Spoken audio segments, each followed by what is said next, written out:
Ladies and gentlemen, this is Miss Cosmo 2025.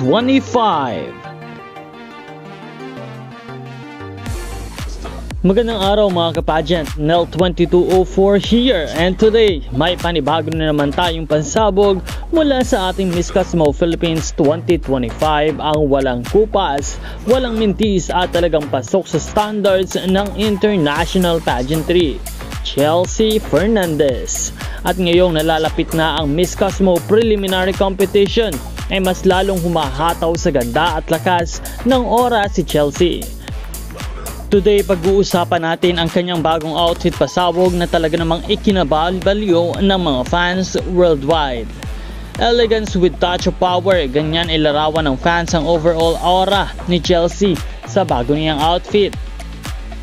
Salamat sa T-Resort and Friend Dalat sa pagbibigay ng comfort, class at sophistication sa ating queen. Ramdam na ramdam mo sa bawat kuha na inaalagaan siya at mas lalong lumalabas ang kanyang impactful beauty. Ang kanyang outfit ay obra ni na John Steven Bernardo ang designer, and of course the stylist si Ange Puno. Habang papalapit na nga ang preliminary competition ay pansin ng mga pageant analysts na lalong tumitindi ang kampanya ng Pilipinas at naunguna dito ang presence ni Chelsea Fernandez. Kaya mga kapageant, kumapit at mag-subscribe dahil lalong umiinit ang laban at mas kapanapanabik ang mga susunod na araw. Ibibigay natin ang buong suporta sa ating pambato sa bawat vote, bawat share at bawat dasal.